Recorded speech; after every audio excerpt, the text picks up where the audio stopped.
आप सभी को नमस्कार। उम्मीद है आप सब स्वस्थ होंगे, मस्त होंगे।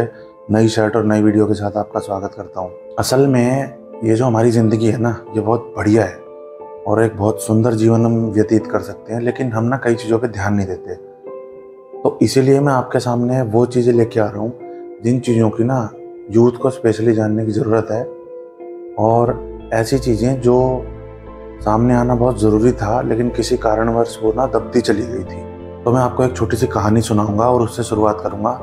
एक बार ना क्रिकेट मैच था, उसमें शाहरुख खान आना था। जब ना ये आईपीएल शुरू हुए थे, मतलब अब तो आईपीएल का क्रेज इतना बढ़ चुका है और मतलब बहुत एक नेक्स्ट लेवल पे जा चुका है ये चीज़, लेकिन उस टाइम शुरू हुआ था। तो दिल्ली के एक मैच में आईपीएल के शाहरुख खान को आना था और मेरे पापा को फ्री पासेज मिल जाते थे, तो दोस्त ने इनकरेज किया और मैं चला गया कि भाई पापा पासेज वासेज दे दो, दिला दो, और हमने जाना है देखने। तो उस दिन मेरे पापा ने मुझे एक बात कही थी, एक बार मैं जो बोल रहा हूँ ना वो शांति से पूरा सुन लीजिए, बिना बीच में बोल। वही मैं आज के यूथ को समझाना चाहता हूँ। हम सबका सपना होता है बचपन में कि हम भी स्टार बने, हमारे पास भी बड़ी बड़ी गाड़ियाँ हों, हमारी भी फ़ोटो खींचे, हमसे भी लोग ऑटोग्राफ लें, और तरह तरह के ऐसे ही सपने की तो हम बहुत बड़े बिजनेसमैन बन जाएं। देखो बच्चे हैं, चंचल मन होता है और बहुत से सपने होते हैं। मेरी भी थी और भी बच्चों की होती हैं, आने वाली यूथ की भी होती हैं। लेकिन बॉलीवुड का ना हमें 10% सच पता है बस।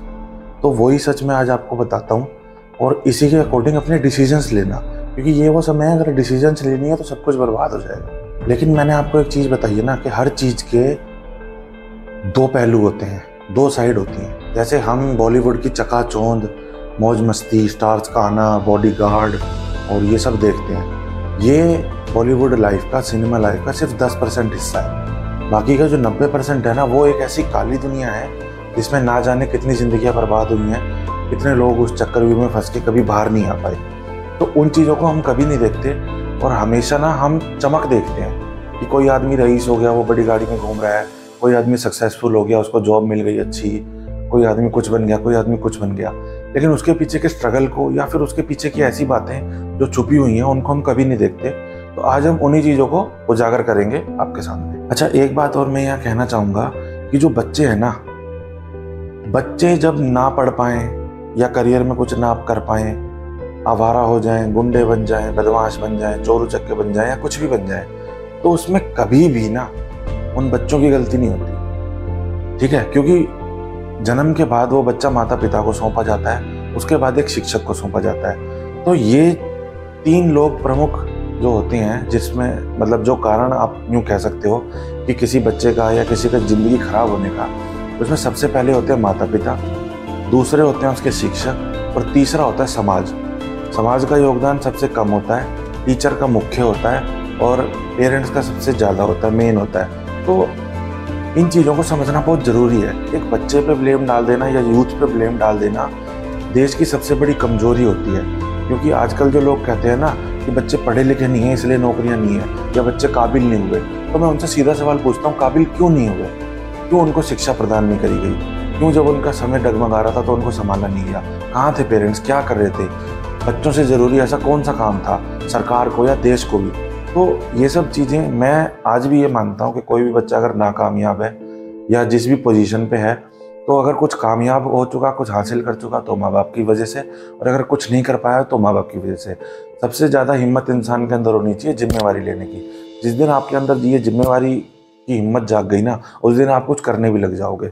जिस दिन आपको ये महसूस होने लग गया कि देश में अगर कुछ भी हुआ है तो उसमें कहीं ना कहीं मेरा भी योगदान है, उस दिन देश का चेहरा ही बदलना शुरू हो जाएगा। तो अभी मैं दोबारा घूम के बॉलीवुड की तरफ आऊँगा, क्योंकि यूथ को कुछ चीज़ें जानने की बहुत आवश्यकता है, और क्योंकि इतना ख़राब समय आ चुका है और कोई इन बारे में बात नहीं करता, इसलिए मैं ये बातें आप तक पहुंचाना चाहता हूं।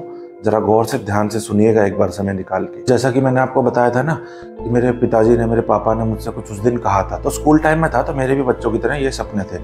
लेकिन उस दिन मेरे पापा ने मेरे को एक बात समझाई थी कि बेटा, कौन है ये? आखिर नाचने गाने वाले ही तो हैं, जो राजे रजवाड़ों के यहाँ नाचा करते थे, नौटंकी किया करते थे, वही तो हैं।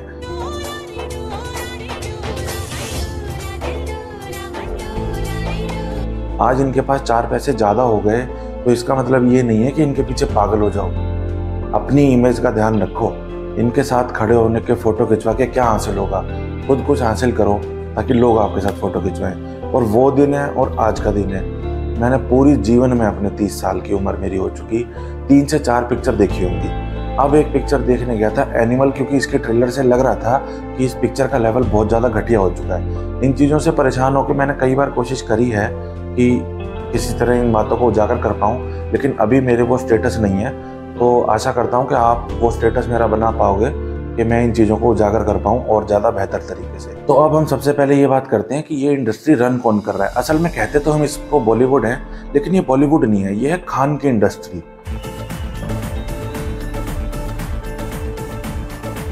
ठीक है, सलमान खान, शाहरुख खान और आमिर खान, तो इसको हम कहते हैं खानों की इंडस्ट्री।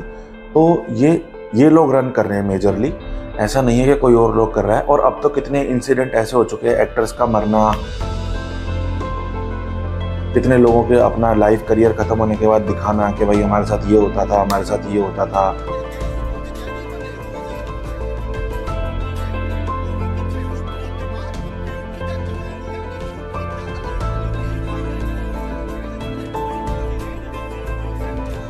या पिक्चर नहीं मिलती थी, या ये कारण थे, या ये कारण थे।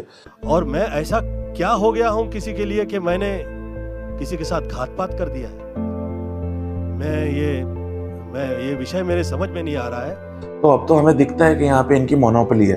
तो इस चीज़ को समझना कि इस 10% चकाचौंध के पीछे की लाइफ कितनी गंदी है, ताकि आप इसके बाद इस तरफ रुख करना, या ये लोग कर क्या रहे हैं, इनका एम क्या है। क्योंकि शुरू से ही अब देखो, एक बहुत बड़ी बात है कि एक शब्द होता है इन्फ्लुएंस। इन्फ्लुएंस पे ना मैं एक बढ़िया वीडियो आपको बना के दूंगा। और इन्फ्लुएंस से कैसे इंसान बर्बाद होता है। असल में बच्चे किन चीज़ों से सीखते हैं, जो देखते हैं। ठीक है, तो बच्चे ना इन एक्टर्स को जो रिजेंबल करते हैं पब्लिक को सामने अपने, उन लोगों से सीखते हैं। तो इनको ये पता था, तो इन्होंने क्या टेक्निक अपना ली है बच्चों को करियर बर्बाद करने की, कि इन्होंने वो सब चीज़ें शुरू कर दी जो ढकी हुई थी।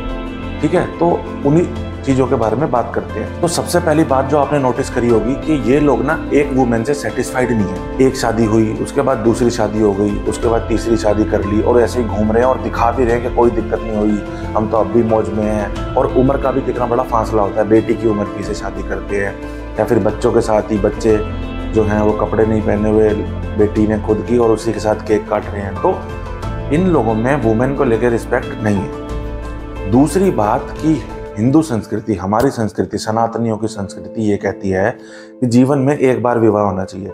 मैं एक स्पिरिचुअल वीडियो इस पे अलग से बनाऊंगा, आपको समझ आ जाएगा कि क्यों एक ही बार विवाह होना चाहिए। क्योंकि विवाह होने से ना आदमी के ग्रह बदल जाते हैं, और ग्रह बदलने के बाद इसलिए पहले लोग तलाक नहीं लेते थे कि उन्हें पता था कि तलाक लेने के बाद लड़के की भी ज़िंदगी बर्बाद है और लड़की की भी ज़िंदगी बर्बाद है। ये सब मॉडर्नाइजेशन की वजह से आप सोचते हो कि दूसरा विवाह करके घर बस जाता है, ऐसा कुछ नहीं होता। इसलिए पहले के लोग कोशिश करते हैं कि घर बचा रहे, लेकिन आज वो समय बदल चुका। तो विवाह के ऊपर भी बात करेंगे, लेकिन अभी ये समझ लेते हैं कि ये ना तो सेक्सुअली सेटिस्फाइड है, इनको लड़कियां चाहिए, और एक विवाह से सेटिस्फाइड नहीं है। दिखाना चाहते हैं कि 2-3 विवाह के बाद भी कोई फर्क नहीं पड़ता, जो हमारी संस्कृति के बिल्कुल विपरीत है। और ये बात भी आप जानते होंगे कि बड़े लोगों में ना, जैसे बिजनेसमैनों में, शादियां नहीं होती, ये होती हैं डील्स, यानी कि सौदे। 2 बिजनेसमैन ने अपने बच्चों की शादी कर दी, साथ में एक एम्पायर खड़ा कर दिया। या फिर किसी का करियर खत्म होने वाला है तो उसने किसी ऐसे को पकड़ लिया जिसके पास बहुत सारा पैसा है। और एक बात बहुत हम अच्छे से जानते हैं कि इनकी शादी हो चुकी है, लेकिन फिर भी ये मूवीज में इंटीमेट सीन कर रहे हैं किसी और के साथ। तो इनका संस्कृति से या संस्कारों से कोई लेना देना नहीं है। ये सुबह किसी के साथ तो शाम को किसी के साथ नजर आते हैं, और फोटो वीडियो बनाने में भी इनको कोई शर्म नहीं आती। शादी किसी से हो रखी है, किसी के भी गले में हाथ डाल के खड़े हैं या कुछ कर रहे हैं। तो आप खुद सोच के देखो कि क्या इन लोगों से हमें कुछ सीखना चाहिए, या ये हमें कुछ सिखा सकते हैं।